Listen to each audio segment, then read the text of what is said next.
Welcome to the Workology Podcast, a podcast for the disruptive workplace leader. Join host Jessica Miller-Merrill, founder of Workology.com, as she sits down and gets to the bottom of trends, tools, and case studies for the business leader, HR, and recruiting professional who is tired of the status quo. Now here's Jessica with this episode of Workology. I am what many people call a trailblazer, especially in the area of what is now referred to as digital recruiting and/or recruitment marketing. In 2001, when I first started in HR and recruiting, I successfully used dating websites to recruit and source candidates. You heard me right. I was using dating websites to find top talent, sending them a direct message and then inviting them to apply for a role. This was long before LinkedIn became commonplace. Later in the mid-2000s, I used web forums, MySpace, Twitter, and Facebook to hire and recruit candidates. In fact, from 2007 to 2009, social media accounted for 30% of all my hires, and we found that retention was higher with social media as a source of hire versus the newspaper, job ads, and career fairs. Today, I'm hosting a special Workology podcast episode on recruitment marketing and where to get started with me, Jessica Miller-Merrill. I'm doing this episode differently, where instead of talking to a guest and asking questions, I'm chatting it up with you one-on-one. Welcome to the Workology Podcast. As I mentioned, I'm Jessica Miller-Merrill, and our podcast sponsor is Clear Company. And today we are talking about how to get started in recruitment marketing. It's not very often that I talk about myself, which might seem weird, considering I do a lot of writing, talking, and speaking on many different topics in human resources and recruiting. But my passion and my absolute favorite topic to talk about is the subject of digital recruitment and recruitment marketing. I mentioned that I started in 2001 with dating websites to source candidates. At the time, I was working for Target as a HR manager. I graduated to social media sites in the 2005 and 2009 time range. I also started this blog at the same time, which was geared towards job seekers. It was originally called Blogging for Jobs because that's what I was doing. I was blogging about jobs. I used it as a recruitment funnel to build relationships with qualified candidates. This is in fact what recruitment marketing is. You are doing online activities designed to build relationships and drive qualified candidates, those job seekers, to your online career site, job posting, or talent network.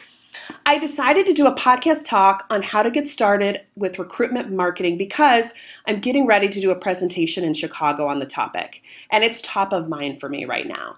While I won't be giving away all the important points in my talk, I do want to talk a little bit about recruitment marketing and why it's important. Is everyone familiar with Maslow's hierarchy of needs? I can't believe I'm talking about this because I promised myself, my college self, I would never talk about it again. It's that pyramid that seems to pop up everywhere in my undergrad, and why I swore I'd never talk about it since I graduated. There's an image that involves Maslow that explains the importance of the internet and digital recruitment and marketing. You might have seen that. The blog Cheeseburger, I think, was credited for the first publishing of this image, and it shows the basic needs for an individual according to the revised version of Maslow's hierarchy of needs. If you remember correctly in the before version from your grad school or your college time, the most basic need according to Maslow is listed at the bottom of the pyramid. And the theory is that as you satisfy the needs at the bottom of the pyramid, you move up the hierarchy from physiological needs to safety, which is the second level of the pyramid, to the need for belonging from loved ones, friends, and family, number 3, to self-esteem. And then the highest of all the hierarchies on Maslow's hierarchy of needs is self-actualization.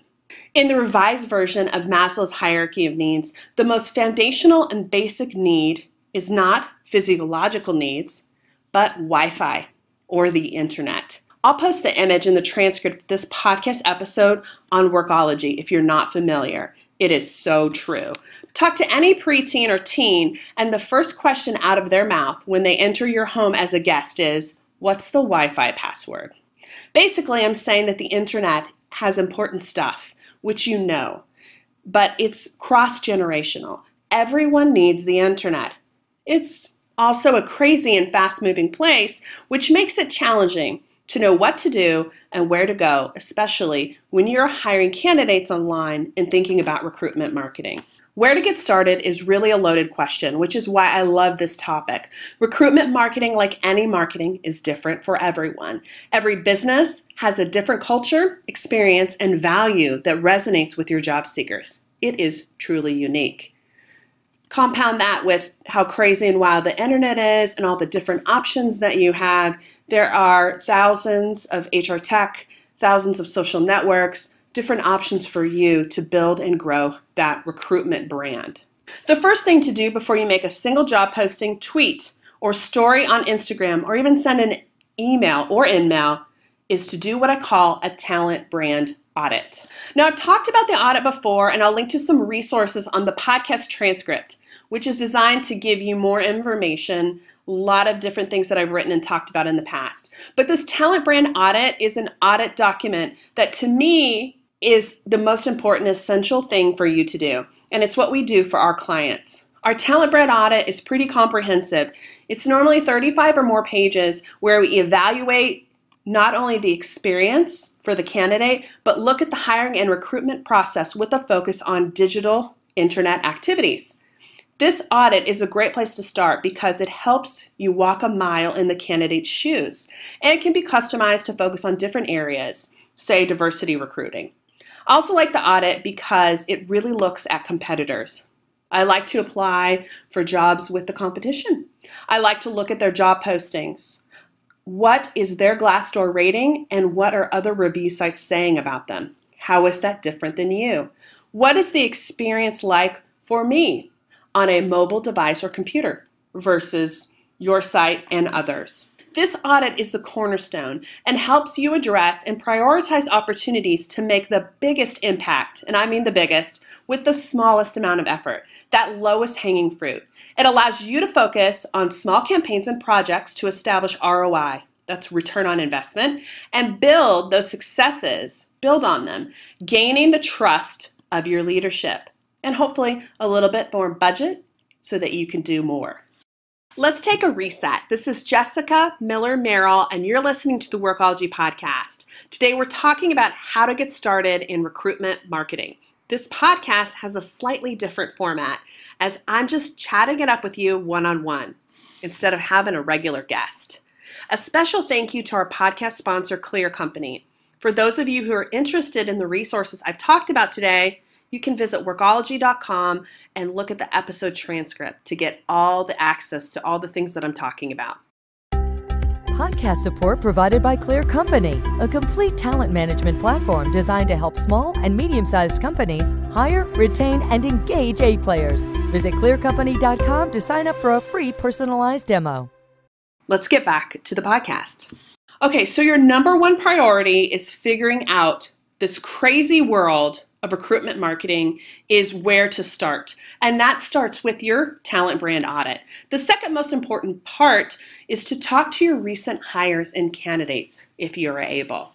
I like to use this combination of methods, which includes focus groups, as well as a survey, which allows you to understand and identify the digital activities of your candidates and recent hires, personally as well as professionally. Because each candidate community and industry is different. For example, LinkedIn might be a great strategy for you to post those professional jobs. However, you might find that a chatbot or text messaging or Facebook might be the best method to reach those blue-collar workers or diversity hires. I have a really nice list of questions to ask as part of the survey. I like to use SurveyMonkey, Typeform, or Qualtrics. They're great to use. Put your survey questions in the survey and you send it out to your recent hires. This helps you understand and gain feedback on how your candidates and hires want to be engaged by recruiters and where they are spending their time. I have a copy of the survey available with the list of questions. There are 25 of my favorites. I'll link to that in the transcript of this podcast. You can use your focus groups to dive deeper and or ask clarifying questions about the survey results to better understand maybe what they meant by a certain response.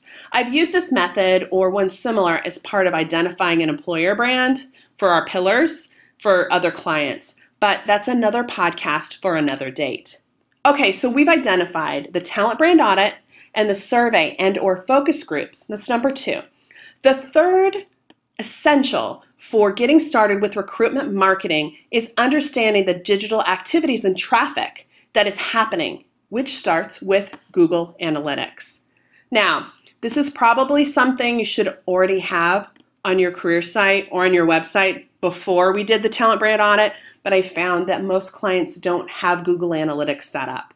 So don't worry. You just need to set up Google Analytics. It's free and allows you to monitor web activity on your career site. Google Analytics will help you understand traffic sources, time on site, the type of devices your job candidates are using, and basic demographic information. You can also use this to set up specific goals and targets and special links to help you track activities and also applications and conversions. This is especially helpful if you're not using a robust ATS that has this type of source of hire tracking or information. And we know that sometimes that stuff isn't always 100% accurate. I'm not going to go into a lot more detail, but you can also use Google Webmaster. There's a whole host of tools, even Google Search Console, that's going to help you be able to target and understand who your candidate is, how they're getting to your site, and where they're spending their time. Google Analytics, get it. Just do it. And it's free. Super easy to set up. Just need a Gmail and maybe some help from your friendly IT team.